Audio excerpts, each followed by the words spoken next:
Seja muito bem-vindo ao podcast Cozinha da Mensagem, o podcast da comunidade da Vila. Um podcast bíblico, onde a gente se debruça em um texto, uma perícope, ó, que palavra difícil aqui, hein? Um trechinho da Bíblia, e a gente tenta entender o que o autor e o que o Espírito Santo tentou revelar nesse trecho. Eu tô aqui, meu nome é Marcos Botelho, e vou tentar conduzir essa turma de pastores, e geralmente o que sai daqui é matéria-prima para a nossa pregação da nossa série. Isso muda tudo, encontros com Jesus. Vamos até o final do ano com essa série. Vamos começar com o Zé. Zé, tudo bem, Zé? Tudo bem. Ô Zé, você já falou uma coisa que era para ser para uma outra pessoa, do B, era para ser sobre o B, você pensou que estava falando com o A e falou do B, entendeu? Assim, você estava num grupo errado de WhatsApp, ou falou errado, estava na... Pensando agora, eu não consigo lembrar de uma situação minha. Já deve ter acontecido. Você quer lembrar dos outros, o pecado dos outros. Mas teve uma situação que implodiu um negócio.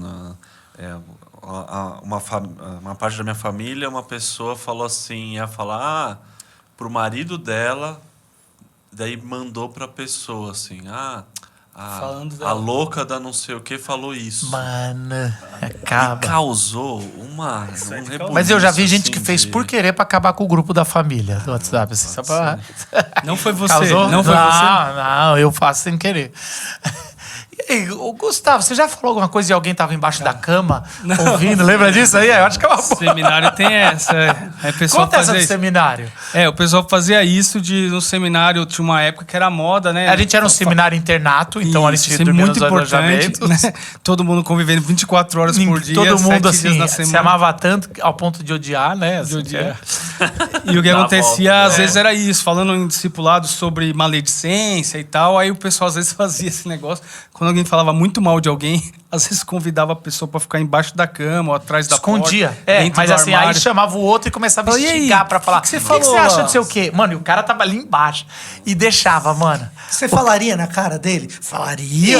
Era. Eu lembro que tinha tido um acampamento pelo seminário. E aí a pessoa falou: o que você achou da liderança do fulano? O fulano tava aqui embaixo da cama. Ele, e teve liderança? Cara, foi. E o mais legal é que depois de um tempo, acho que as pessoas não aguentavam tanto. Tem alguns que aguentavam. Mas tem uns que, assim, é constrangedor pra quem tá embaixo também, que não quer ouvir uma coisa sem filtro. Aí a pessoa bota a cara pra fora assim, oi! Mano, era um negocinho assim...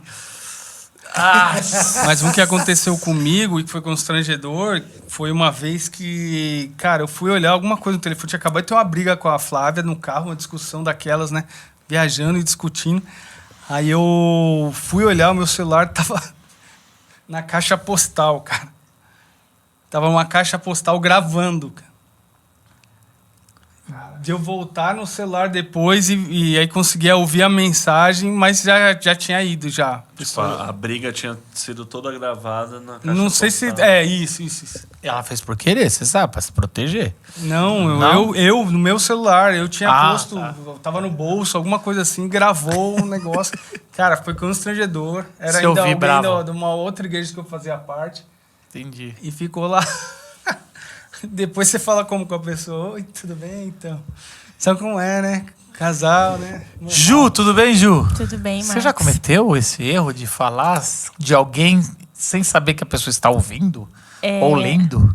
Já aconteceu entre eu e uma amiga. A gente tinha um grupo com amigos, que eram vários casais. E aí um casal terminou. Mas o grupo, assim, foi recente. Então, ninguém tinha saído do grupo. Uhum. E aí, a minha amiga tava falando comigo e tava descendo, falando um monte do ex dela, que era nosso amigo, estava falando, a gente tava conversando. E aí, eu acho que ela foi mandar uma parte, um áudio dele, uma coisa assim, pra mim, que ela estava conversando comigo, então eu sabia que era pra mim que ela tava mandando. E aí, ela mandou no grupo. E aí, foi aquele... Ainda não tinha a função de apagar no WhatsApp. Cara, mas isso aí era terrível. E aí... Era maravilhoso, Só né? que aí foi um silêncio constrangedor. Se não fosse o pecado... E aí, depois, os dois saíram do grupo. E aí, enfim. Aí foi uma delícia, né? Foi, todo mundo era amigo de todo mundo. Foi maravilhoso. Vitão, tudo bem? Tudo bom. Você já cometeu esse Já, a história não é engraçada. Eu nem sei se ela é boa, na verdade, mas assim, eu comecei a dar aula num seminário e um grupo de pessoas que já dava aula lá montou um dossiê contra mim e mandou pro meu coordenador. Só que mandou pra você? Com cópia pra você? Ah, não. Não. Mandou pro coordenador do seminário dizendo, esse cara é liberal, ele fala isso, Desculpa, ele fala Fontana, eu não sei queria quê. ter feito isso, cara. Não é na Flan, não? Ah, desculpa. Não foi na Flan, não foi na Flan. Na Flan não me acusariam de liberal. Aí o... Na Flan te acusaria de coxinha. Não, é muito coxinha. Muito coxinha, não Depende dá. de qual época, gente. Liberal na economia. Eu seria acusado de liberal na economia, talvez. Mas falando sério agora, o meu coordenador foi gentil e falou, olha, fica tranquilo, eu não vou fazer, a gente não vai fazer nada com você, a gente gosta de você, quer você aqui. Mas eu acho que é importante que você saiba que tem pessoas que podem te tratar pela frente como amigos, mas que estão me mandando isso daqui, ó. Muito leal, hein? E mandou Caramba. a mensagem do jeito que era, né? E, cara... Sem censura. Sem censura. E, assim, envolvendo alguns nomes que eu falei assim, cara, isso daqui tem um potencial meio ruim, né? Vou avisar o Wilder. Na época eu tava na IP Alpha, falei, é bom o Wilder saber que isso aqui tá rolando, porque tem uns nomes meio grandes aqui no meio dessa história, isso aqui tem um potencial de cheirar ruim, né?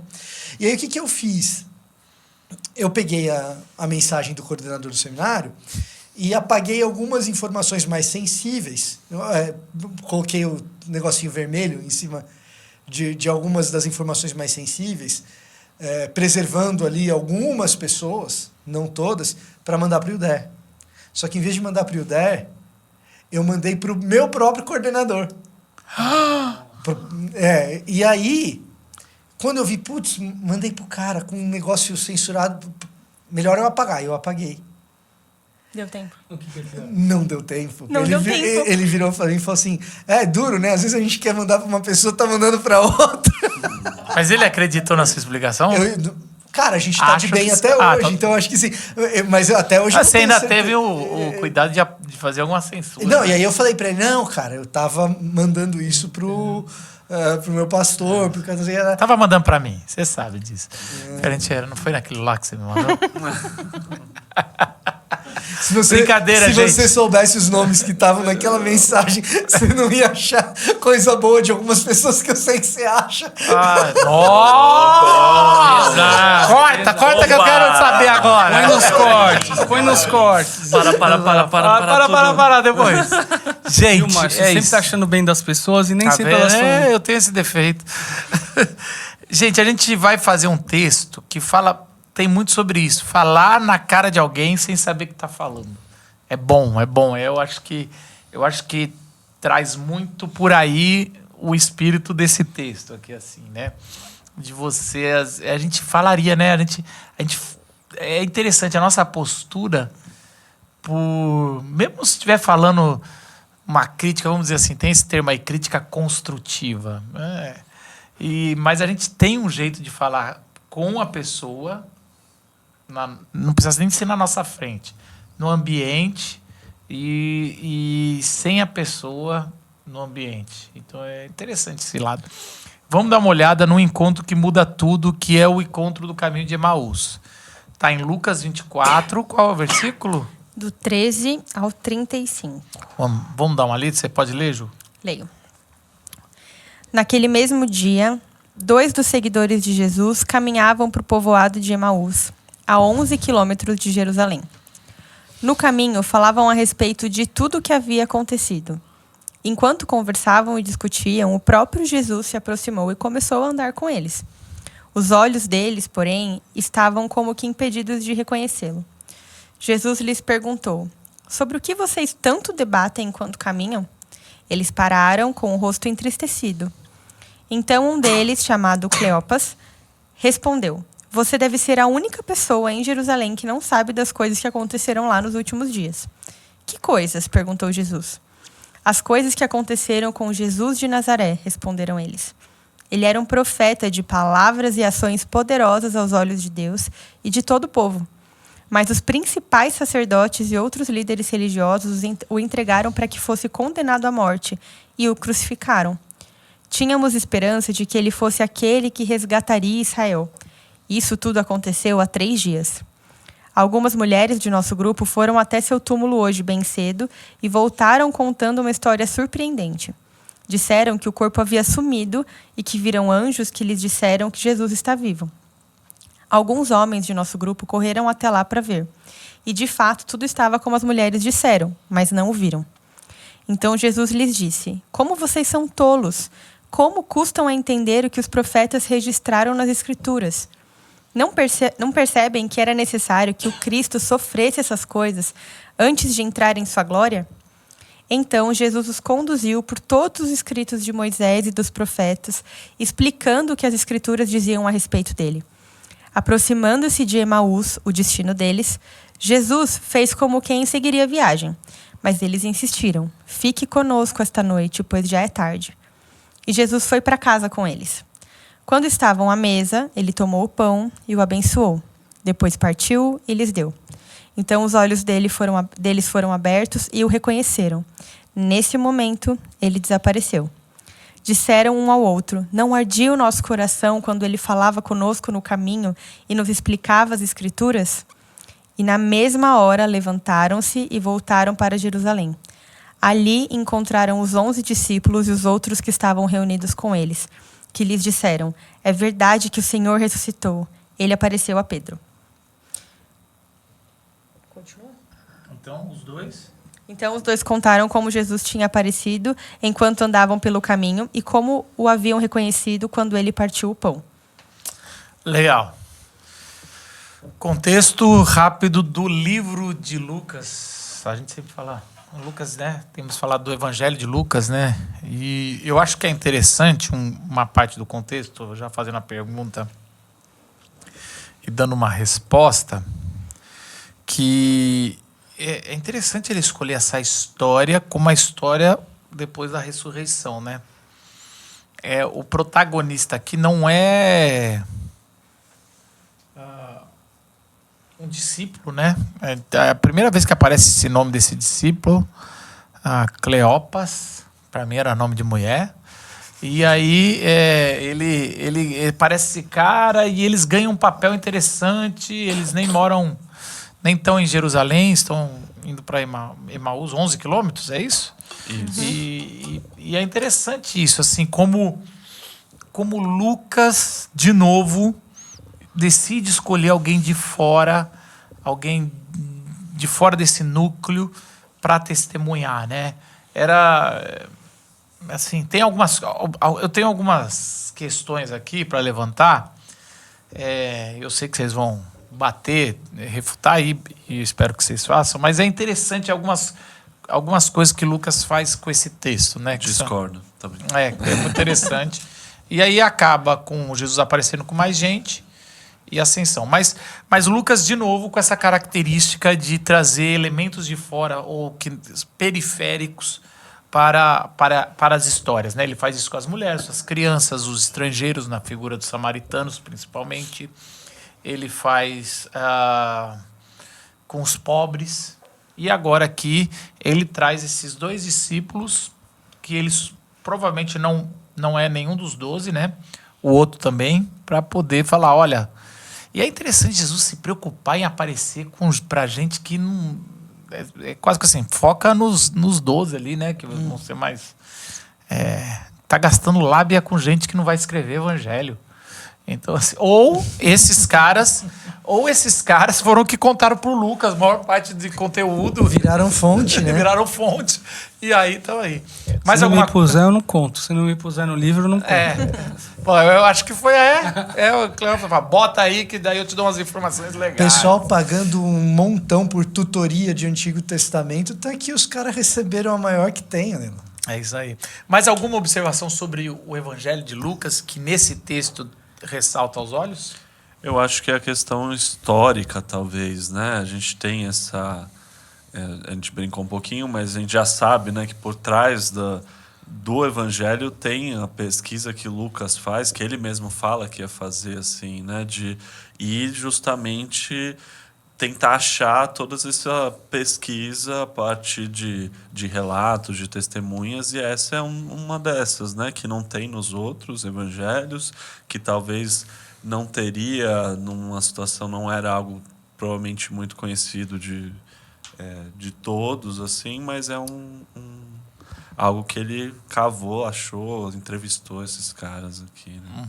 E achou que combinava com o que ele estava tentando trazer de mensagem, né, também. Enfim. Ele deve ter tido várias coisas que ele não pôs, né, também. Então... Agora, o contexto literário. Por que esse trecho está aqui? Por que Lucas tem esse material exclusivo e ele decidiu pôr aqui? O que traz, assim, quando vocês olham um pouco que vem antes e vem depois? Por que... Baseado no texto, vocês têm alguma coisa que gostaria de trazer antes da gente entrar no texto em si?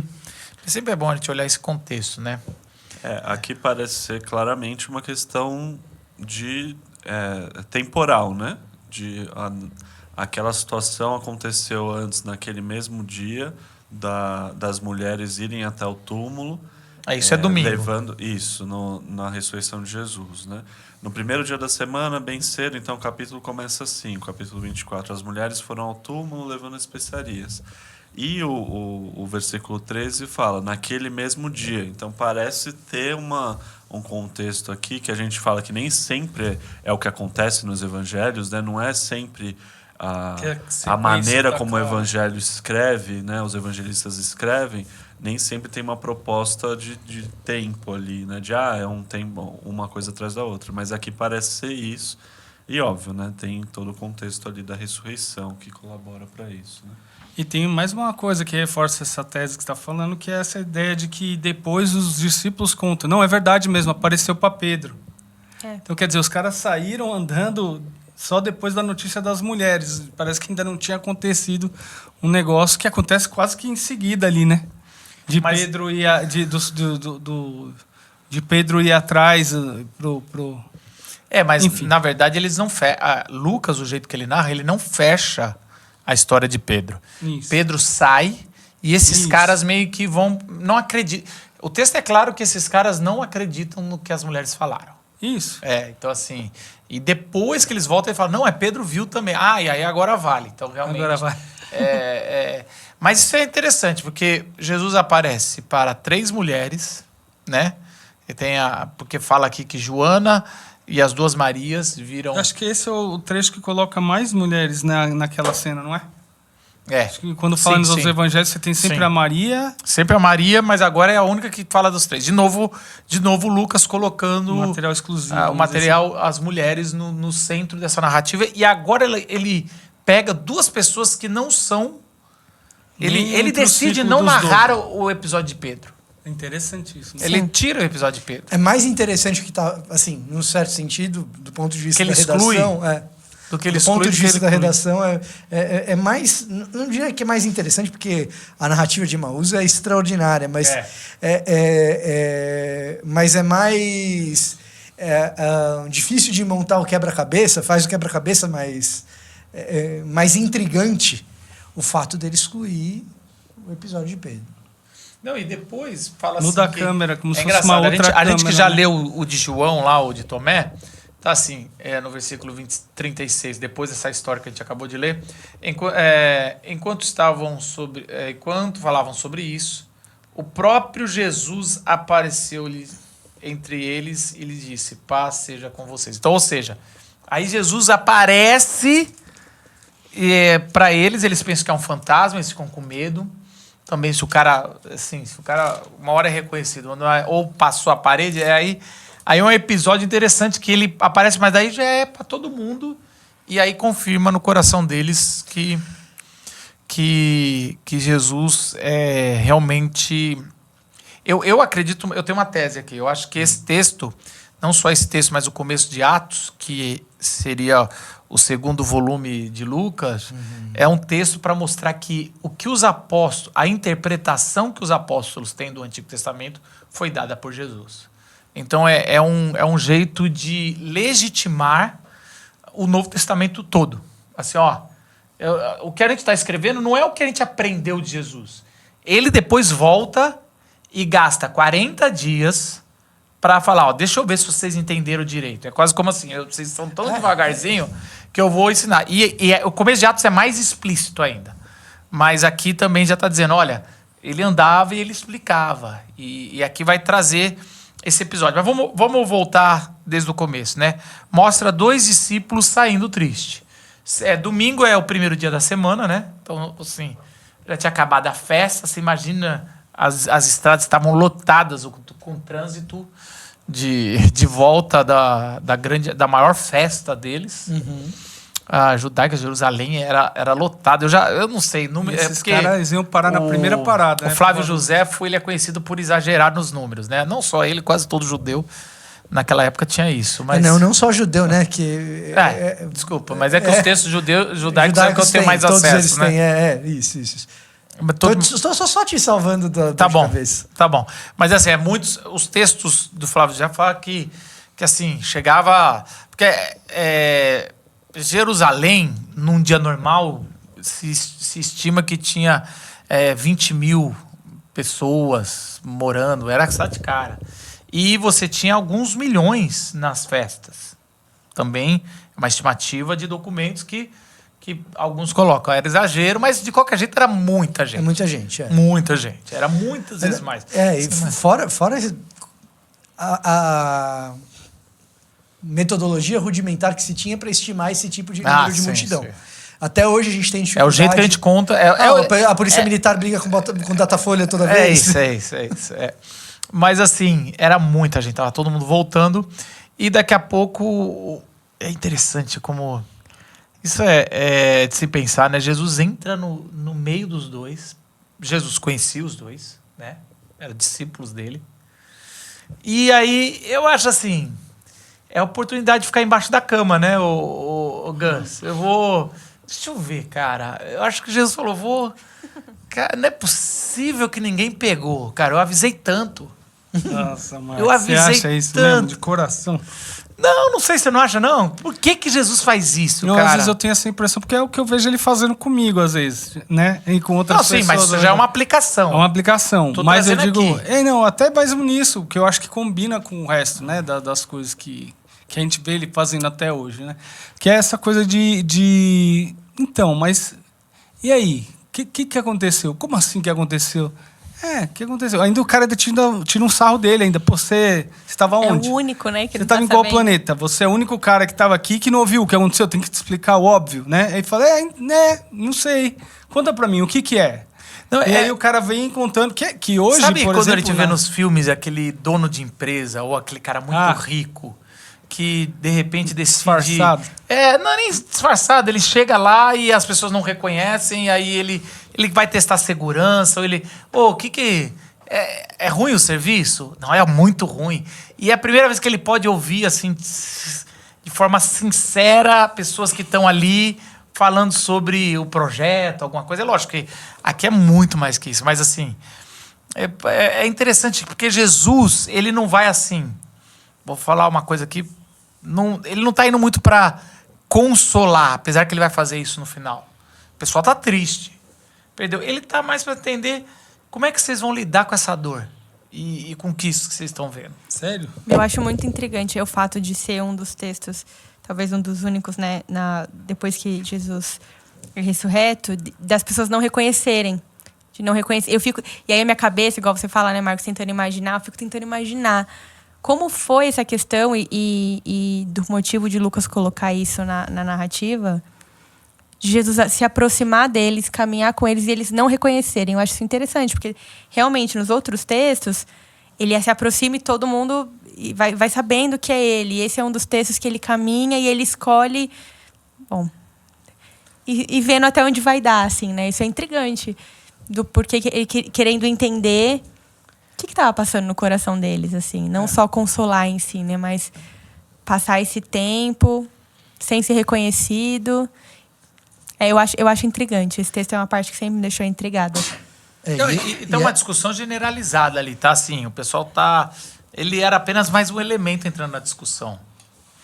Tá assim. Esse aspecto que a Ju levantou na história da recepção desse texto é um dos pontos altos. Assim, o tempo todo você está vendo, ao longo da história, comentaristas desse texto tentando dar conta do porquê que esses discípulos não o reconhecem e por que Lucas chama a atenção desse detalhe. E, de fato, é uma das coisas intrigantes do texto.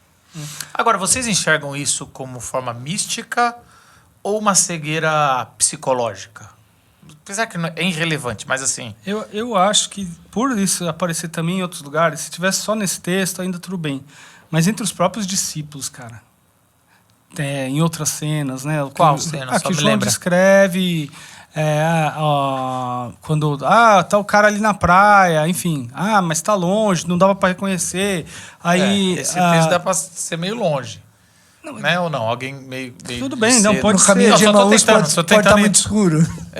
Tem várias outras questões. Não, mas diz que as escamas caíram dos olhos. Né? Então, o texto vai deixar isso... Então é uma linguagem o cara tá com...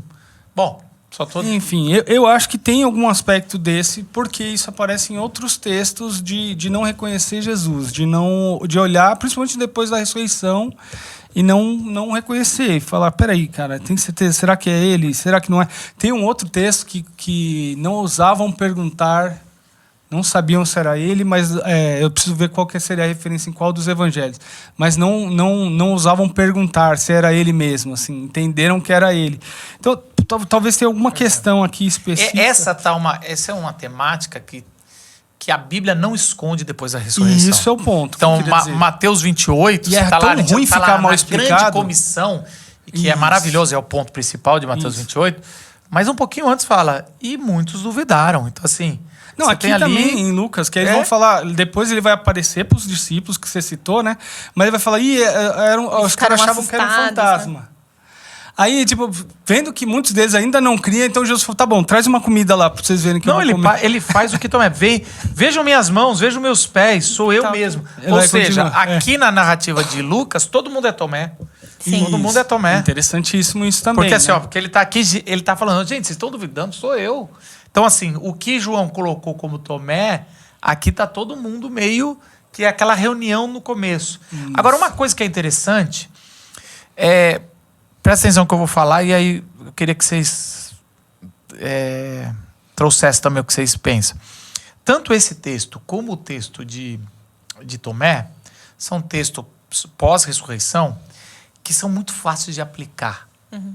E aí é quase como uma história já pensando... Você já pula direto pro significado dela ao invés de entender a literalidade. Não, porque ela foi escrita dessa forma. Sim. É fácil entender que quando o texto de João está saindo, a maioria das pessoas falavam, cara, não dá para acreditar nessa história. Então, e aí você lê no final da história, bem-aventurado aqueles que creem sem ver. Não é nem sem tocar, é sem ver. E agora, de novo, gente, tem gente que vai ficar cego espiritualmente para isso. E que, na verdade, está acontecendo. E pela graça ou pelo partir do pão, alguns vão poder ver e outros não. Assim, você está entendendo o que eu estou dizendo? É um texto já com uma aplicação muito mais clara para uma igreja de algumas décadas depois. Sim. Uma das coisas que corrobora para essa hipótese é o fato da cegueira em Lucas, em outros episódios, ser uma cegueira literal cuja cura representa estar enxergando um algo mais. Então, além da cura literal, existe um sentido metafórico na cura da cegueira. Então, quando você pega o cego de Jericó,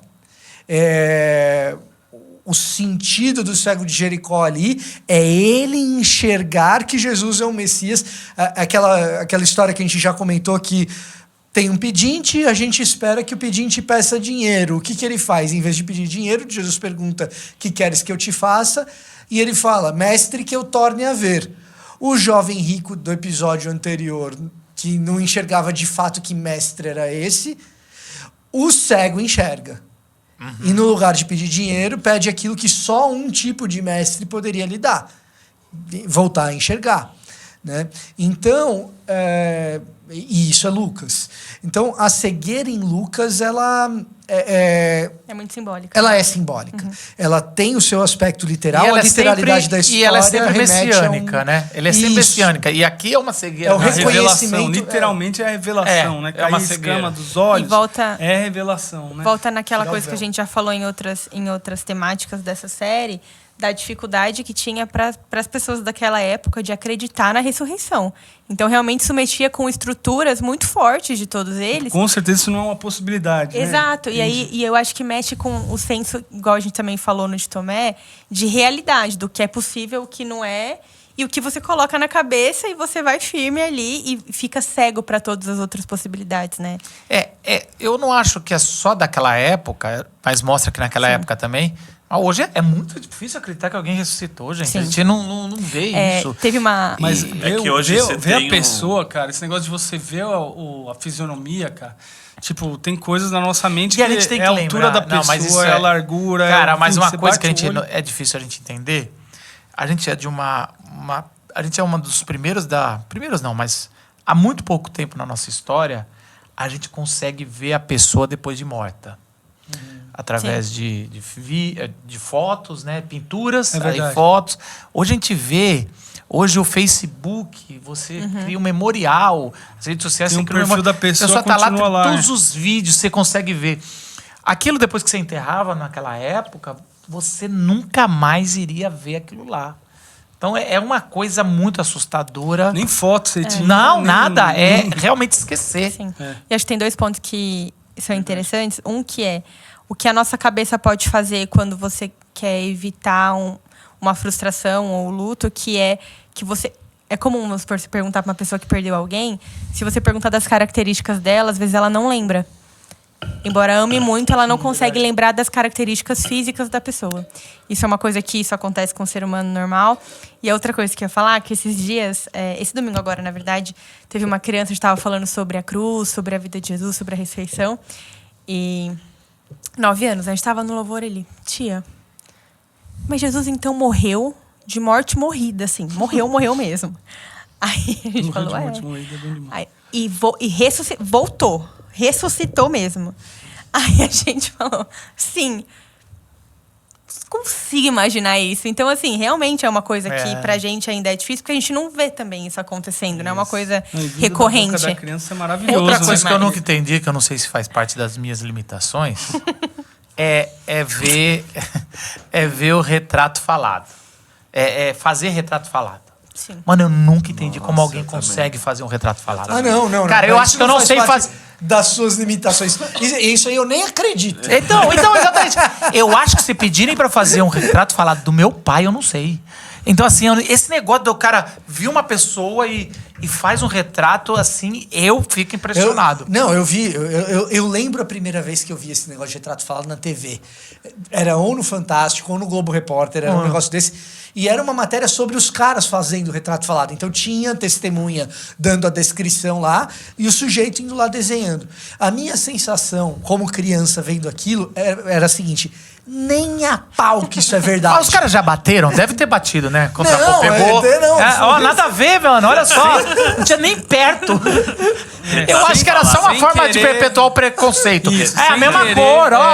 Bom. Sem querer, é o mesmo estereótipo, a mesma feição. É uma mesmo... incoerência de termos. Tipo água seca. Retrato falado. Mas bom, vamos pro texto.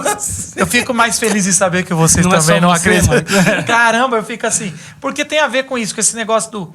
Vamos reconhecer. Ok, mas eu entendo, sempre acreditei que Jesus, de alguma forma, não quis se revelar. Então, alguma coisa no corpo glorificado ou alguma coisa... E é interessante, porque a gente já falou sobre isso. Sempre... Porque esse texto, se a gente não pegar João, que já é um texto posterior a todos os evangelhos, e aí já tem o gnosticismo, mais assim, um combate. Esse texto é um texto que abre... Não abre, porque a gente vai ver os detalhes, que ele tá comendo, ele manda tocar, logo depois vem o toque. Mas ele começa a abrir uma brecha de... É um fantasma. Okay? Ou Quem uma brecha... que pode meio que muda. É um troço estranho. Ou uma brecha de gnose, mais até do que do fantasma. Opa, esses caras tiveram uma experiência sobrenatural e essa experiência sobrenatural abre um caminho para enxergar algo que ninguém está enxergando. Isso só não é possível. E quando eu falo que o tema da visão em Lucas como metáfora é um tema amplo, é porque Lucas meio que já começa com essa ideia. Então, se pegar muito antes. Lucas 2, no começo do conversa com o sacerdote perdendo a visão. O sacerdote perdendo a visão. Aí não, ele perde a fala, desculpa. Mas... Não. O que eu tô... Vamos lá. Poema de Simeão, em Lucas 2. Ele fala o seguinte, olha... Pois os meus olhos já viram a salvação que preparaste à vista de todos os povos. Então, do começo... Um claro jogo de palavras intencionado. Claro jogo de palavras a respeito da visão, de quem é o verdadeiro Messias e para quem essa visão está prometida. Ele preparou. E quando ele fala que está preparado para a vista de todos os povos, me parece que Lucas está preparando meio que uma antítese do que seria a tal da gnose. No gnosticismo... Qual que é a ideia? Existe um conhecimento oculto que uns poucos iluminados detêm acesso. E esse conhecimento oculto é chamado de gnose. Essa é a grande ideia. Aqui, me parece que Lucas está preparando uma cama, e ele vai preparando essa cama o tempo todo, que existe um conhecimento disponível para qualquer um, que está claro e evidente, e as pessoas me parecem impedidas de enxergar. Então, o jovem rico, que era o cara que tinha o maior potencial de ver, não enxergou. E aí ele tem depois da história do cego que você falou. Né? Então, é muito emblemático. O Zaqueu, que talvez não enxergaria, subiu na árvore para ver. Né? E aqui a coisa está preparada para a vista de todos os povos. E aí me parece que quando o Lucas chega aqui no caminho de Emaús, precisa ter esse elemento de cair. Ele está explicando a história no finalzinho, igual eu faço nas minhas peças. Lucas, com mais classe. Com mais elegância. Lógico. Mas não me parece que essa história ele tá quase assim, de inspiração. Se vocês não entenderam o que eu tô fazendo desde o começo do evangelho, eu vou deixar mais claro aqui. Não, e aí ele chega e fala assim, luz para a revelação aos gentios. Isso aqui e para a glória de Israel, teu povo. Lucas 2:32. Sim. Mas uma coisa interessante, somando a isso, é que Lucas, desde o primeiro capítulo, vai falando muito do Espírito Santo. E é lógico que aqui no final ele tem que priorizar Jesus. Mas é muito interessante aqui, depois a gente pode falar da escama caindo, que é algo muito sobre o Espírito Santo, de dar essa visão, de trazer ali também. Então, não é, a gente gosta muito de enfatizar o partir do pão, e eu acho que tudo bem, o próprio Lucas faz isso quando eles estão recontando a história. Também a gente viu quando ele partiu o pão. Mas parece que quando você soma com todas essas histórias que você está falando, principalmente o começo da vida e também o começo de Atos, que eles não estão vendo. E Jesus tem que falar, fica aqui, vocês não sabem o que vai acontecer, vocês vão vir. E a gente vê o Espírito Santo muito com a língua, mas é uma visão que eles têm. E aí o hiperlink é com a outra passagem do começo de Lucas, né? Quando o Espírito desce sobre Jesus. Lucas 4, exatamente. Isso. Né? O Espírito do Senhor está sobre mim. Isso, exatamente. Ele me ungiu. E aí, em Lucas 4, para restaurar a visão do cego. Tá? Então, pregar a liberdade para o cativo, proclamar a boa notícia para o pobre. Né? Então, assim, quando você vai olhando para esses hiperlinks, já para usar a sua linguagem do que você gosta. Eu fiquei muito feliz que você usou essa minha linguagem. Né? E o teu objetivo é mostrar o que está acontecendo em Atos e a descida do Espírito Santo. Putz, essa descida do Espírito Santo em Atos é uma concretização daquela promessa que está lá em Lucas capítulo 4, quando Jesus abre o rolo de Isaías e lê exatamente essa passagem, né, de que é chegado o ano do Senhor. Quando você lê essa passagem, nessa passagem, inclusive, de Lucas capítulo 4, você tem um quiasma, né, que é aquelas molduras se repetindo, e o centro do quiasma, que é a parte mais importante da passagem, é recuperando a visão dos cegos. E aí você entende, Jesus aqui está dizendo a respeito do próprio ministério dele, qual que é o grande lance do ministério dele em Lucas? É a recuperação de visão de cego. Tá? E quando você liga isso com o Espírito Santo descendo lá em Atos, quando o Espírito desce sobre Jesus, em Lucas, lembrando que, para quem talvez estiver perdendo um pouco o fio da meada, Atos e Lucas são do mesmo autor, né? Atos é a continuação do Evangelho E literalmente, de Lucas. é uma continuação. Não cabe no pergaminho, mas se você pôr junto... É que no cânon depois eles puseram os evangelhos todos juntos, então João entra porque é mais teológico. Mas assim, é interessante que essa cegueira deles faz eles ficarem indignados. Você é o único que não sabe o que aconteceu? É muito interessante, porque Jesus vem... Mas o que está acontecendo? Quero entender melhor. Conta. E aí, você é o único. E aí, esse é um dos textos que eu mais uso como professor de interpretação bíblica, hermenêutica, né? Qual que é o versículo aqui? Eu me perdi nessa Bíblia de papel. 18. Mas assim, é o 18. Aí ele fala assim... não, mas mais pra frente. Quando Jesus fala, começando... Cadê? Aqui. É 25. É o 25. Esse texto é muito bom. Como vocês custam a entender e como demoram a crer em tudo.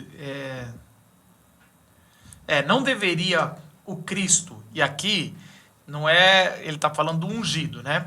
Do Messias. Não deveria o Messias sofrer estas coisas para entrar na sua glória? Aí vem o 27 que você queria. Isso. Mas é interessante aqui aqui a gente já poderia até parar um pouco antes. Parece que eles não estão não tinham uma teologia do Antigo Testamento do sofrimento do Messias. Ou pelo menos não estava aplicando. Não deveria isso, ele sofrer para entrar na sua glória. E até a glória, a gente pode também discutir o que é essa glória, né? Porque em João a glória é a cruz. Mas aqui talvez é esse novo tempo, né? Esse novo, o reino estabelecido, né? E aí ele fala, qual que é o versículo? Cita-se essa glória, né? Isso os judeus referiam com frequência, essa glória do Messias, né? Isso. Então, vocês não entenderam que antes dessa glória tinha que ter Sofrimento. E aí no versículo 27, e começando por Moisés e todos os profetas, explicou-lhes o que constava a respeito dele em todas as escrituras. Eu gosto muito desse texto porque assim, quando ele fala Moisés e os profetas, ele está pegando a divisão da Tanaka, que é Moisés os 5 primeiros livros, e os profetas, ou era a segunda parte, ou era a segunda e a terceira. Às vezes Jesus falava... os profetas e os salmos, os profetas e os hinos, mas os escritos, ou só os profetas já estava incorporado todo o resto. Quando fala, a ideia é a seguinte, né? Quando você fala da Tanakh, Torah, Nevim, Ketuvim, então a instrução, a lei, o nosso Pentateuco. As 3 divisões do Antigo Testamento. Os profetas e os escritos, né? Ketuvim seriam os escritos, Nevim os profetas. Jesus geralmente fala a lei e os profetas, na maior parte dos casos. Há episódios em que Jesus fala a lei, os profetas e os salmos. Geralmente o que a gente entende é que quando Jesus fala a lei e os profetas, a palavra profetas aí está servindo como metonímia para todo o restante do cânon, que não seja a Torá. A Torá, claramente na divisão, a Torá tinha aquele seu cuidado especial, porque era o coração e depois se dividia dos profetas, relembrando a Torá. Só que aí quando ele usa Moisés, né? O monte da transfiguração, né? Isso. Essa ideia de Moisés e Elias. E Elias como o testemunho restante. da escritura toda e das pessoas que estão relatadas naquela escritura. Ouçam-no, né? E é um pouco disso. Então, quando ele fala que escritor, ele fala como toda a escritura falava a seu respeito. Então, assim, depois sempre que a gente vai trabalhar, porque na matéria interpretação bíblica, existe um conflito entre ler o Antigo Testamento de forma cristocêntrica, alegórica, ou seja, você vai botando Jesus, forçando o texto, vamos dizer assim, e você pode ler de forma cristocêntrica, no sentido que toda a escritura, no sentido que Jesus está dizendo aqui, toda a escritura fala sobre Jesus. É só você entender e continuar lendo a linha de revelação ou de pensamento. Você vai chegar em Jesus, ser capaz de enxergar. É só você ser... E o problema é esse, é a nossa dificuldade em enxergar. Mas não é só algo místico, Porque Jesus está explicando. Isso que é legal. Então, assim, você tem que enxergar, você tem um negócio de fé. E é sempre aquele negócio eles ainda não iluminar viram. pelo Espírito Santo. Assim, Aqui eles ainda não reconheceram Jesus. Olha que legal. Exatamente. Depois, lá na frente, ele falou, o nosso coração não estava queimando enquanto ele explicava. Porque senão, em tese, eles começariam a vir a partir da explicação de Jesus e entenderiam, estou vendo você agora. Mas eles não viram, mas o coração começa a aquecer. Isso. Então parece assim, começa a brasa ali do altar, começa a ser colocado ali. E sabe o que é curioso disso também? Que o próprio Lucas vai usar isso depois com o episódio de Felipe e Eunuco. Também. Quando vai aparecer, de explicar a partir do Antigo Testamento, né? Ele estava lendo o texto de Isaías, ele fala, então, a partir daquele texto, passando pelos outros, falou tudo que se referia a Jesus nas Escrituras. Para mim, é uma metodologia que fica para os cristãos hoje, né? Não é só Jesus que fez isso. A gente evangeliza a partir de mostrar também as Escrituras. Para mim, aqui, até no tema da nossa série, né, de encontros com Jesus e disso mudar tudo, aqui tem um encontro com as Escrituras também. E com Jesus, claro, Jesus ali conectado com as Escrituras, ele sendo a própria palavra, mas aqui revela esse momento de eles estão num momento das Escrituras se tornarem reais, né? Tem várias características personificada, aqui. Encarnada, né? A palavra encarnada. E isso é muito forte, assim. Aqui entra muito na questão de aplicação, tanto na questão do domingo, deles estarem meio que desencanando, mas Jesus vai ao encontro deles, daí depois isso está queimando o coração. É a nossa experiência de fé, né? Nossa caminhada é assim, né? De olhar para um momento onde Jesus está morto, e a gente tem essas situações de, putz, não está fazendo muito sentido, não está legal, deixa eu ir para o meu, a nossa Emaús, a gente sabe o que é, né? Nosso caminho que muito a gente vai isso, meio que guiando e tal, mas tem um momento onde a palavra nos encontra, onde Jesus nos encontra, que pode ser e costuma ser, e a gente acredita nisso na igreja, nesse momento de comunhão com os irmãos, onde Jesus se faz presente, onde a palavra é renovada em nosso coração e aquilo volta a queimar e você fala, nossa, como eu não pude ver.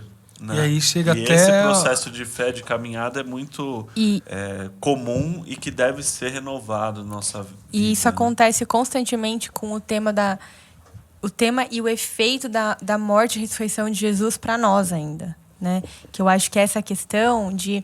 Porque do motivo, muitas vezes, da gente celebrar a ceia de tempos em tempos, de falar o que a gente acredita, como credo, de relembrar o que a gente acredita, porque quantas vezes o tema de morte e ressurreição de Jesus vira só palavras que a gente já se acostumou, e quantas vezes a gente deixa, ainda já na aplicação, né, continuando, mas já na questão da gente não reconhecer Jesus no principal, no ápice da nossa fé, assim, né? Na redenção nesse momento.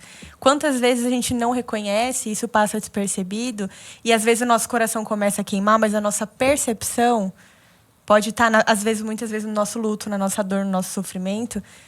E quantas vezes o Senhor está caminhando com a gente para relembrar a gente do que foi a morte e a ressurreição e a Escritura inteira mostrando tudo para nós, né? Então, se Jesus não ressuscitou, a Escritura não faria sentido mesmo para a gente, não aplicaria.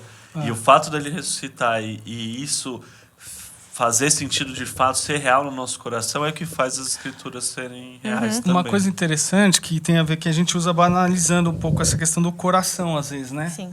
Do nosso coração. E aí ele fala, não ardia o nosso coração? E é muito interessante que para o judeu o coração não é a mesma coisa que é para a gente, né? Muitas vezes. Então, às vezes a gente tá... é porque estava sentindo um negócio gostoso, um quentinho. É mental também, né? Oi? Para o judeu é algo mental. É a sede das decisões, é a sede por onde você... Sabe quando você tá entendendo uma coisa... Às vezes tem muito isso assim, que sua cabeça chega até a doer. Nossa, cara, agora gente, vai batendo assim, é meio que isso, é muito mais do que... Pro judeu é isso. É muito mais a cabeça... Do que um sentimento. Do que a centralidade deles. A gente agora, usa de novo, expressão, né? E de novo eu sei de cor. E de novo a visão aparece. Tem por isso que eu falo, que é uma brasa na visão deles. O estar queimando é quase como começamos a ver. Você quer ver um negócio? Para quem está habituado a ler em diferentes traduções... vou ler diferentes traduções lado a lado. Ou para quem está habituado a ler no grego, é muito interessante que quando a gente olha o verbo que a gente traduz literalmente como ver, a tradução que a gente está procurando, em português mais próximo da gente, é perceber. E é precisamente essa a ideia. É a ideia de um coração que é alcançado pela percepção. Sim. E em Lucas esse é um tema repetido várias vezes. Por exemplo, Jesus vira para os discípulos lá em Lucas 10 e fala assim, olha, os profetas queriam ter visto isso que vocês estão vendo. Tá? Zaqueu queria ver Jesus. E literalmente o verbo aparece. Herodes queria ver Jesus.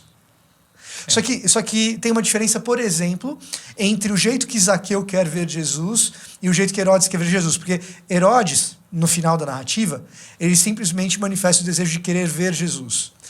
Zaqueu queria ver Jesus e quem ele era. Ver Jesus e quem ele era significa ver no sentido de perceber cognitivamente, reconhecer, descobrir quem é aquela pessoa. Tem uma questão cognitiva.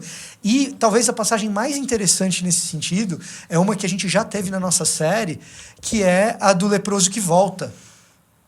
O leproso que volta, lá em Lucas 17, o marco do retorno do leproso é o seguinte: ele viu que estava curado. O verbo que Lucas usa é esse. Ele viu que estava... Ele percebeu. Né? E é essa percepção que fala com esse aspecto cognitivo do coração na antropologia hebraica. É muito interessante isso. Isso me faz lembrar também um texto, quando Jesus vem 2 discípulos que eram de João Batista e vem para Jesus e aí fala, onde você está hospedado, mestre? Aí ele fala, venham e vejam, né? Putz, Não é tipo saber aonde, não é questão de saber, percebam o contorno ali. Não dá pra gente voltar muito, não dá tempo, mas assim, no Antigo Testamento, essa visão ela é oposta, ela é espelhada. Então você vai ver que a visão é a porta de entrada do pecado. Então você vai ver Davi olhando Betseba. Muito legal isso, Marcos. Você vai ver os filhos de Elohim olhando as filhas de Adão e desejando. O próprio Éden na tentação. E você vai ver, por exemplo, o Noé. faraó olhando a mulher de Abraão. Então você tem esse olhar como a porta de entrada e tudo vem de Eva olhando o fruto que era atraente. Vendo que era bom. Vendo que era bom. Então, essa é a... Muito legal. Quando você vê, você meio que percebe e você entra no negócio. Para o Antigo Testamento, geralmente essa visão ela é colocada como algo ruim. Até por isso que Jesus fala, se os seus olhos te fazem pecar, porque era quase que arranque-o, porque e aí vem a sua mão, e aí que não tem nada a ver a mão, mas é porque assim, primeiro você vê e depois você segura o fruto, né? Você toma posse, né? A própria questão do fariseu, eu não sei quanto isso é embasado, mas tem essa imagem do fariseu que caminha, Vitor, quanto isso é histórico, quando andava com as plaquinhas do lado, quando tinha uma mulher, quanto que isso é só coisa de filme ou... Não é coisa de filme. O que a gente não sabe é... Quando a gente fala de fariseu é o seguinte, a maior parte do que a gente tem sobre eles são os rivais deles que escrevem. Então... Se era literal ou não. A gente não sabe o quanto que é propaganda. É igual os números, é igual os números. Só para ilustrar era isso, esse negócio de você... Quando vinha uma mulher do lado...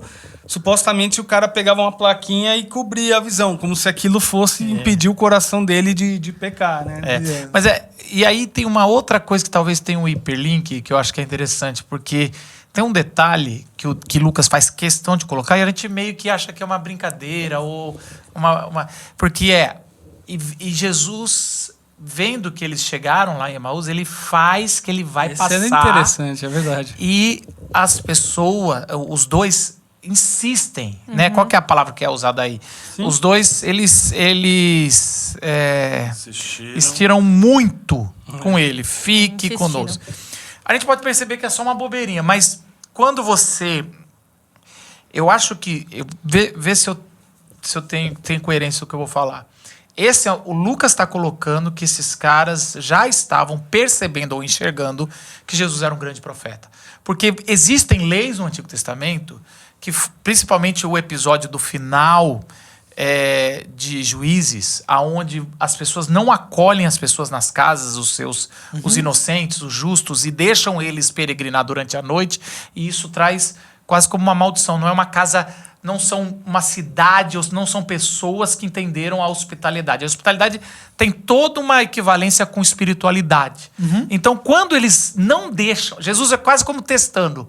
Vamos ver se esses caras já entenderam, porque vem o coração deles aquecendo, ele vai dar esse espaço a mais, e eles insistem dizendo, porque você não hospeda qualquer um, não foi alguém que fez amizade. O texto não quer dizer, não que eles não ficaram muito felizes, mas o texto está dizendo assim, fiz um novo amigo, fica aqui com a gente, foi legal. Ou, se é um professor bacana, eu preciso aprender mais, também poderia ser, mas é quase um cumprimento. Por que é Jesus quem parte o pão? Não, isso já é uma outra coisa pra gente... Só de o visitante fazer isso? Eu não sei isso, mas... de honra. Eu só tô pegando essa mesma... Eu tô trazendo esse episódio antes, sim, que eu acho que Lucas antes. tá trazendo assim, Tá trazendo um jogo de percepções. Percepções. Eu acho que tem um jogo de percepções que inclui a percepção que essas pessoas tinham a respeito de Jesus antes da crucificação, a percepção que eles tinham a respeito do que deveria ser o Messias. Tudo isso faz parte do jogo de percepções que Lucas está trazendo nesse episódio. Essas pessoas tinham uma percepção de quem Jesus era, antes de ser crucificado. Eles tinham uma outra percepção, que era a expectativa que eles tinham de quem seria o Messias. Eles passam a ter outra percepção a respeito de Jesus, porque a expectativa deles a respeito do Messias frustra a percepção anterior. De quem Jesus era, exatamente. E eles encontram Jesus novamente, sem saber que ele é ele, com um novo set de percepções a respeito dessa figura que eles andam, que é o próprio Jesus, transformado novamente, não apenas por saberem que esse é Jesus, mas por, no encontro com esse Jesus verdadeiro, mudarem a sua percepção inicial do que o Messias deveria ser. Deu pra entender? Não, faz todo sentido. É um caminho de etapas meio longo. Mas é o que tá lá no texto.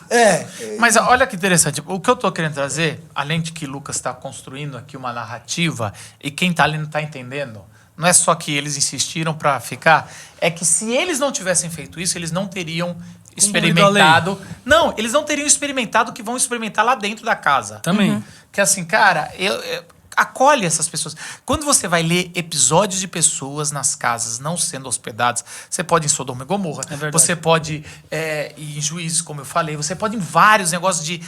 É quase como assim, as leis levíticas... de misericórdia. Na minha terra sagrada, é o lugar para você acolher para quem está peregrinando. É um lugar que é um lugar de trazer segurança, né? Quando eles falam para Jesus lá em cima, lá no começo, no versículo 18... no começo do nosso texto aqui, ele fala assim, você deve ser a única pessoa, né? No original aí é peregrino a palavra. Então Jesus tem essa característica de peregrino mesmo para ele. E vamos lembrar que tinha gente muito longe, está peregrinando. Estava começando, você imagina. Todo mundo está peregrinando nessa história aí da saída de Jerusalém depois da Páscoa, né? Enfim. É só um detalhe que... Sim. Porque uma vez eu estudei tradução essa questão aparece, da Bíblia, essa palavra peregrinos, tudo, e Jesus foi chamado de peregrino, assim, que nós somos os peregrinos nesse mundo. E pensando, não seria nada improvável que esses caras também estavam assim, ele não vai encontrar um lugar para dormir. Tá todo mundo voltando, tá lotado. E essa cidade, a 11 quilômetros, é uma cidade já de tá na hora de parar para conseguir continuar amanhã. Mas o mais interessante é que, por algum motivo, eles dão o pão na mão dele, né? Ou ele pega o pão. Ele tomou o pão, né? Ele tomou o pão, ele deu graças. É que essa é outra... Mas isso é outra coisa. Ele dá que se repete, né? Tomou... Quando estava na mesa, isso de novo partiu, é uma sequência mesa, ele tomou que tá fazendo hiperlink. Depois dá, tá fazendo hiperlink claramente com a ceia. Depois deu. Por isso que eu digo para vocês que esse é um texto muito fácil de aplicar, porque, Sim. cara, quem nunca passou por um momento difícil e a gente falava, não, Jesus sempre esteve comigo, a ceia é um lugar de renovar a fé, de enxergar de novo Cristo. Então, assim, esse é um texto que tá sendo já narrado pra gente falar, caramba, as conexões, as aplicações estão prontas. Há pelo menos algumas décadas o pessoal estava celebrando a ceia. Então, né? Ao ser escrito esse texto, né? É quase como assim, nos repente, momentos de dúvidas, nos momentos difíceis, de dor, de dúvidas, de incredulidade, vamos partir a ceia, porque você vai perceber que ele está conosco. E a gente vê em Atos o quanto isso marca Lucas mesmo. Ele fala disso, né? Tipo, pelo menos quando ele vai descrever a igreja primitiva, tanto no capítulo 2, se eu não me engano, no capítulo 4 também, ele fala, eles estavam lá, eles partiam pão, eles estavam sempre unidos. Isso é. E era uma percepção dos judeus do primeiro século, esse negócio de que anjos e pessoas, dependendo, você não sabe a diferença. Você não sabe a diferença. Isso você pode fato também. Então, acho que é o texto de Hebreus que vai falar, e pessoas receberam anjos achando que estavam hospedando. Sim. Então, de novo, o ato de hospedar era um ato que poderia ser uma prova de Deus, dizendo, você vai cumprir? Isso é muito claro em Abraão, em outros contextos, que você não tem uma diferenciação tão grande do tipo... Que a gente pensa em anjo, a gente pensa em asa, né? Não. E o significado bíblico sempre foi, embora em alguns casos apareçam esses anjos com asas, né? Mas sempre foi um mensageiro, alguém ali que às vezes você não sabia... Formas de ser humano. Então, assim, o autor... Então, de novo, isso aqui agora me dá a impressão que Lucas está pondo... Não é anjo, é muito melhor. Se a gente hospedar, a gente está hospedando o próprio Jesus. E Jesus vai falar isso, né? Sim. No Sermão do Monte, ele vai falar, olha, se vocês fizerem... eu estive preso, você foi me que visitar. receber vocês como recebe mim. Então, várias vezes isso é colocado. E aí, aí é uma parada, de novo, difícil de entender. Porque a escama cai, eles vêm, é Jesus, e Jesus some. É quase como assim. E aí? Acabou. Já viu? Pum. Aí até aí a gente não tava Parece tendo que acaba nada... um ato aqui do não filme. tava tendo nada, como é que fala, sobrenatural, tentando ver o olhar, né, será que eles não estavam enxergando mesmo? Foram impedidos, não foram, só estavam tristes. Aí agora vem um negócio que você fala, cara, e agora? O que eu faço com essa parte do texto, né? Enfim. E ele desapareceu, quer dizer, saiu correndo, falou, pera só um pouquinho que agora eu vou embora. Não se sabe, né? Mas assim... E aí o que faz os caras à noite? O que faz os caras à noite voltar para Jerusalém? Que perigosíssimo. Não, e outra coisa, de novo, só me reforça esse negócio de... Não é ver, é percepção. Eles percebem e daqui a pouco falam, cara, ele tá aqui. Mas cadê ele? Ele tá... Igual assistir Batman, né? Ele tá lá conversando com o comissário Gordon, de repente... Sempre esse... desaparece. Mas assim, é interessante Mestre que dos magos. Nessa passagem, a maneira como Lucas escolhe para escrever sobre isso é reveladora. Porque ele não fala simplesmente que Jesus desapareceu ou que ele foi embora. Ele fala, desapareceu da visão ou da vista deles. Quer dizer, envolve percepção. Envolve a capacidade de enxergar. E é isso que eu tô te falando. A gente hoje quer tentar trazer um negocinho claro, como se fosse uma mágica. Pra mim é muito mais que isso. Então, sim, ele tá aqui. Cadê ele? Imagina eles explicando. É Jesus. Cadê ele? Não sei, mas ele tava aqui, tava agora. Partiu, vamos voltar. E eles voltam correndo. 11K. 11K. Renato, quanto você faz 11K? Geralmente? Uma hora. Uma horinha. Vamos dizer que eles vão mas o Renato é o Iron Man. Renato tem um Iron Man aí nas costas. Dá uma aumentadinha nesse tempo aí. Vai lá, 1h30, eles voltam e chegam lá bufando. E aí... No escuro, hein? Tava escuro, gente. Eles... E aí eles falam pros discípulos, não é? Verdade. Que o Senhor deixa eu ver, cadê o texto aqui? Vai lá. 34. Lê pra nós aí, deixa eu ver. Simão. Não é Simão? Não, esse aqui não é. Antes, eles falam assim, ó, na mesma hora levantaram-se e voltaram para Jerusalém. Ali encontraram os outros discípulos e os outros que estavam reunidos com eles, que lhes disseram. Então, os discípulos já disseram... Não, mas eles contaram o que tinha acontecido. Deve ter contado a história. Porque aí os caras concordam, né? O Lucas registra só a resposta dos outros discípulos que falam. Isso. É verdade que o Senhor ressuscitou. Ele já apareceu se apareceu a Pedro, então é verdade. As mulheres a gente ainda não confiava mas era tipo isso, né? A questão da testemunha e tal. O Pedro é o líder aqui já também, né? E aí, no começo de Atos vai ser Pedro a pessoa ali, depois vai mudar para João e para Paulo, né? Mas assim, Enquanto eles estavam lá contando, daí depois Jesus aparece novamente. Então os dois contaram como Jesus tinha aparecido enquanto andavam pelo caminho e como haviam reconhecido quando ele partiu o pão. Enquanto contavam isso é muito legal, né, mano? Porque, na verdade, Jesus aparecer de novo, né? Esse texto, essa história... Olha ele aí, ó, não falei. Na verdade, essa história é junta, né? Sei lá, eu acho que eles deram uma quebrada. Cortaram porque um pedaço, enquanto falavam... Então, assim, o texto, ou você para Aqui na NVT eles mudam a forma, né? O 35 já é junto com a outra parte na NVT. Mas tudo tá junto, Mesmo né? assim, depois ele vai... Porque Jesus fala, né? Eles assustaram e ficaram amedrontados pensando que viam um fantasma. E Jesus fala, por que vocês estão perturbados? Perguntou ele. Porque o coração de vocês está cheio de dúvida. Aí ele fala, um Quem tem espírito não dúvida tem não é carne e intelecto. ossos, como vocês estão vendo que eu tenho. Isso aí. Mostrou-lhe a mão, os pés. De novo. E por não crerem ainda, tão cheios estavam... e por não crerem... Caraca, tem uma ainda, sequência de não acreditar de novo. Olha ali. É? E olha É ali 41. no 44 também. 41. Enquanto Eles ainda continuaram estava sem- com vocês, eu lhes falei que devia se cumprir tudo que a lei de Moisés, os profetas e os salmos diziam ao meu Ó, Ó, que aqui, legal. opa, puxou a Olha Tanaka o 45, toda ó. aqui, ó. E o 45? Então ele lhes abriu a mente para que entendessem as escrituras. E A disse, mente, traduziu a mente. E disse, Ô, grego, sim, vê está que tem isso aí. escrito. Isso aqui é mente mesmo, é entendimento, a ideia de entendimento. E disse, sim, está escrito que o Cristo haveria de sofrer, morrer e ressuscitar no terceiro dia. E que a Só um mensagem de segundinho. arrependimento... Então a mente aqui está em paralelo com os olhos. É isso que eu tava Sim. dizendo. Exatamente. Mente, Só que aqui está mais explicadinho. aqui tá explícito. Aqui tá explícito. Então, gente, o que a gente tá Não, falando... é que aqui ele usou outra palavra, é paralelismo sinonímico, quase. Não, Na sim, lógica. mas assim, aqui ele usou tá quase olhos e dizendo, ó, usou- toda vez que eu tô falando de visão, tem algo a mais falando- aqui. É, Tá, Toda vez que continua. eu tô falando de visão, eu tô falando pra você entender com a cabeça. percepção. E com a visão também, quase assim, é um negócio tudo junto, É né? tudo junto, isso. Que a mensagem de arrependimento para o perdão dos pecados seria proclamada com a autoridade de seu nome a todas as nações, começando por Jerusalém. Aqui Vocês são testemunhas dessas coisas. Aqui é a grande comissão. Cara, do é a Lucas, né? testemunha, mas É olha com só. olho testemunha, com né? o texto de Lucas 2. Então, Sim. quase Todas que- as nações vão ver, começando por Jerusalém. E quase que não dá pra pular da onde a gente pulou, né? Teria quase que continuar a ler. Não dá. 49. É. Isso aqui, o texto tá acabando aqui. Sim. O texto tá fechando o arco aqui. E talvez continue até nos 50. Depois. Vai lá. Agora Jesus os envio a levou. vocês a promessa de meu Pai, mas fiquem na cidade até que sejam revestidos do poder do céu. 50. Depois, Jesus os levou a Betânia e, levantando as mãos para o céu, os abençoou. Enquanto ainda os abençoava, deixou-os e foi levado ao céu. Então eles o adoraram e voltaram para Jerusalém, cheios de grande alegria, e estavam sempre no templo louvando ao Senhor. Que aí realmente já é o começo de E aí, Atos, né? E aí eu falo, Lucas é gênio, mano. Lucas é um dos maiores narradores da história. Isso daqui é um negócio extraordinário, mano. Agora, o que muda tudo, vocês acham, assim, se vocês tiverem que dar uma...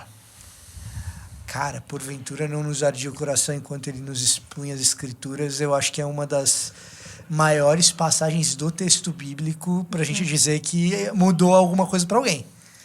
Né? E aí, assim, mudam as percepções, né?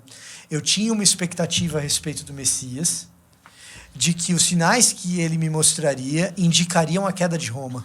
Isso. O sinal que eu vejo, estrangeiro que me acompanha, não é possível que você não viu. Todo mundo estava dizendo que aquele homem chamado Jesus, de Nazaré, era o Messias prometido. E o sinal que a gente esperava, aí está implícito, não está no texto, era um sinal que desse conta de que Roma ia cair. Não, olha só, o 21. Por ele. Tínhamos esperanças de que ele fosse aquele que resgataria Israel. Perfeito. Quando eles veem a cruz, o sinal que eles interpretam, eles veem, Deu ruim. Eles veem o contrário. Deu Roma ruim. venceu. Não restaurou, Roma- não resgatou Israel nenhum. Roma venceu o Messias. O Messias foi derrotado por Roma. Então não é o Messias. Mas aí eles começam a escutar as escrituras. E escutando as escrituras, eles começam a perceber que a expectativa deles a respeito do Messias Estava equivocado. estava equivocada. Era notícia falsa. Essa questão, esse detalhe, acho, das escrituras, Fontana, é o que para mim marca esse texto aqui, porque Jesus já tinha ressuscitado e a vida deles continuava para Emaús, continuava para longe. E acho que me leva ao que John Stott falou, assim, né, de eu renovo isso e creio de novo na pregação, na exposição do evangelho. Porque a gente às vezes parece, né, e a gente aqui né, no nosso ministério de falar e relembrar dessas coisas, às vezes parece um negócio, parece que é pouco. Já foi, muitas vezes. já entendi isso. isso. Ou, nossa, vocês Eu só já estão criei, falando, né? Vamos. Mas, Só fala meu, de Jesus, da mas ressurreição. o que muda tudo tem que incluir a pregação, a mensagem, as escrituras sendo... Mas eu vou um pouco além. Eu penso que esse discurso é um discurso muito dos reformadores, mas ele é anacrônico aqui. Todo mundo aqui conhecia as escrituras. Sim. Então ele não é que as escrituras... Eu entendo o que você está falando, tem as escrituras, mas não é. É um olhar cristocêntrico ou o olhar de Cristo. É a percepção correta do Messias nas escrituras. Correta nas escrituras. Então, o que o texto me diz é o seguinte: tem muita gente que tem a Bíblia e está extremamente cego. Sim. E equivocado. E assim, os fariseus tinham as escrituras e conheciam talvez mais do que eles. E estavam. Porque Jesus, em outros textos, em outro evangelho, fala: vocês falam que das escrituras vem a vida eterna, mas a escritura testemunha a meu respeito. Então, Jesus o tempo todo está dizendo: não é a escritura, mas é a escritura. É o Cristo não é na apenas escritura, a escritura, mas é a escritura com esse olhar do evangelho do Cristo. E mais. Mais um. Então. Tem mais coisa aí. Porque o que acontece? À medida em que a escritura vai sendo exposta, a percepção de Messias vai mudando. Isso. Agora, a percepção de quem é aquele homem diante deles acontece quando cai a escama dos olhos. Então existem duas percepções. Que acontece quando parte-se o pão.